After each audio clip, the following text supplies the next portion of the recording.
Hey there, Grumpy Old Fart here. I'm doing a cryptid activity video for you this week. This week I'm going to talk about a Bigfoot attack, which was reported by a man named Jerry Cline. Now, I first came across this 911 video, and it was kind of chilling, so I did a little more research. Turns out it actually... It seems pretty credible to me, so I'm going to do a video on it. Here we go. A man named Jerry Cline made a 911 call when, according to him, two large hairy bipeds with red glowing eyes began beating on and rocking his trailer. Cline had been camping in a wooded area in August of 2013. He had a cargo trailer full of firewood and had a big bonfire. This was in Gambier, Ohio. Gambier, Gambier, Ohio. He'd been hiking for a few days in the area when he spotted one of the Bigfoot-type creatures at the river. The creature did not seem friendly. He turned and ran to his campsite and hid in his cargo trailer. That night he slept with his 12-gauge right there with him. He never saw anything about the creature, but in the morning there were signs that the creature had visited his campsite. The 911 call came the very next night. He saw one of the creatures looking in his trailer window and heard growling from at least two different creatures on the opposite sides of the trailer. They had been rocking the trailer, and Cline was banging on the walls trying to get them to go away. Now, I've listened to the 911 call, and you can hear the fear and desperation in his voice. That man was terrified. He was begging the operator to stay on the line. I am 100% convinced that Cline believes this attack was real. Law enforcement who responded found no evidence of people, other like a hoax, for example, in the area, but they also did not make a police report. Cline asked if they caught one or more of the creatures on their dash cams, on their vehicle dash cams. They replied that their dash cam was not on. Now, it's common knowledge that the dash cam on every squad car is on whenever the engine is running, so that's, that right there is kind of suspect to me. Not on Mr. Cline's part, but on the police officers' side of the story. Now, there are some things I need to explain. I found this out after I started doing my research, but it's important that you know this stuff. Cline is a Bigfoot researcher. He was looking for Bigfoot.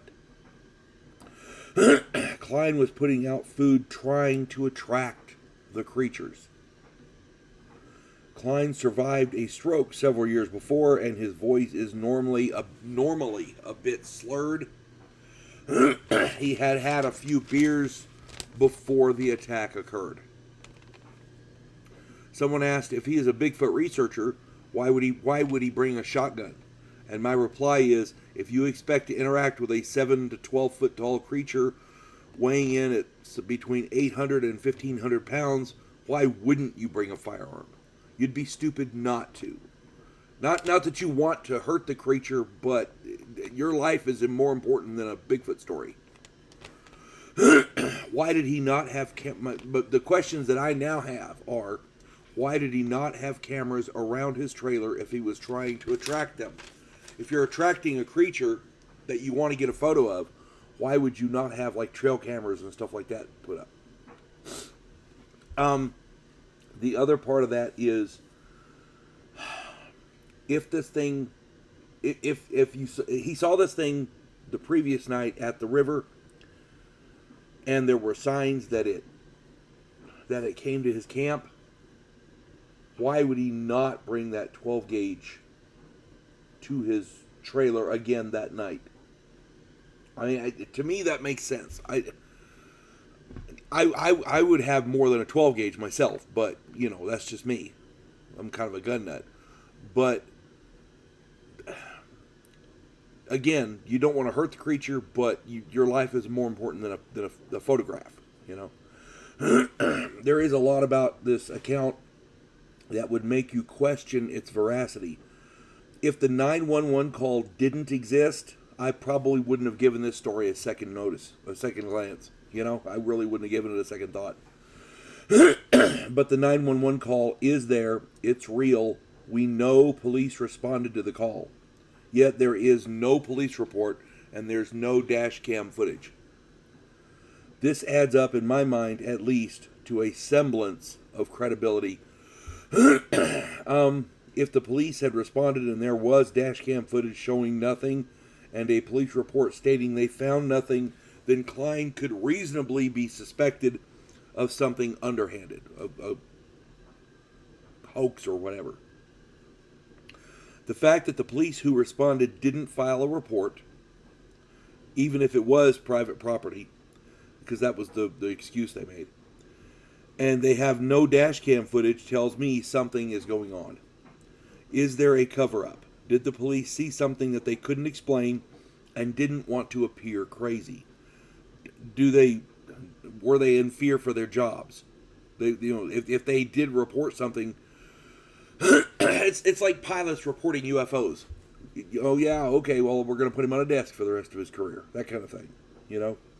Maybe it's the same thing with these cops. I don't know.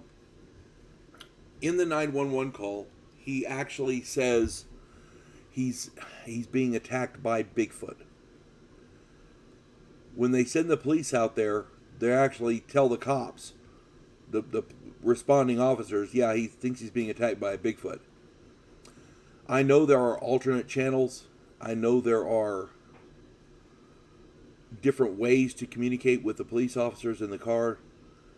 Is it possible they said, hey, you're going to go out there and you're not going to find nothing because this is too crazy to report. If we report this, they're going to do an audit of our police force here, and we really don't want that. Something along those lines, for whatever reason. To me, that makes sense. I don't know if that's what happened or not, but to me that makes sense. The only thing to me that seems suspect about Cline's story is that he didn't have the shotgun with him when the attack occurred. Because, you know, like I said, if the thing seemed not friendly, one, why would you stay? Two, I know he wants to get a photograph of the thing. He's a Bigfoot researcher, but damn, dude, something that big. I mean, yeah, a 12 gauge is a nice defensive weapon, but if you don't know if it's going to stop it, why would you stay? Knowing these things had visited his camp and seeing how big they are, there's no way I would have been out of arm's reach of that 12 gauge. There's no way in hell. Again, we all have brain farts. Maybe he just wasn't thinking. I don't know. But check out that 911 call and listen to his voice. It's listed, I think, if I'm not mistaken, it's the Jerry Cline Bigfoot Attack.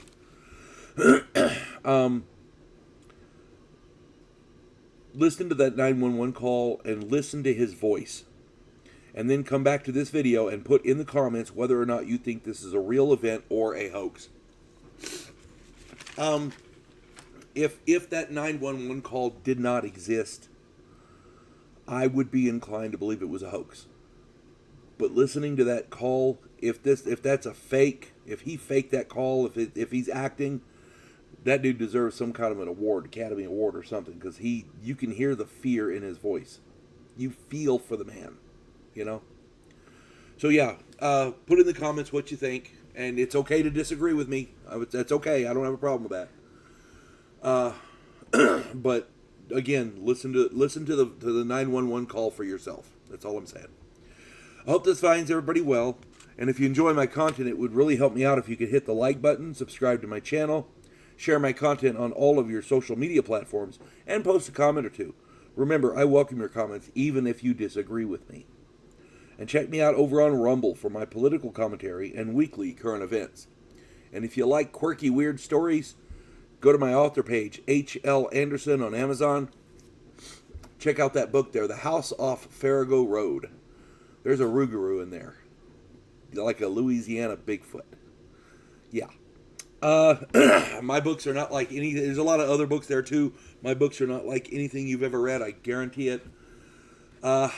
If you like quirky weird, check out my author page. There's a bunch of stuff there. Hope this finds everybody well. You folks have a good one. God bless one and all.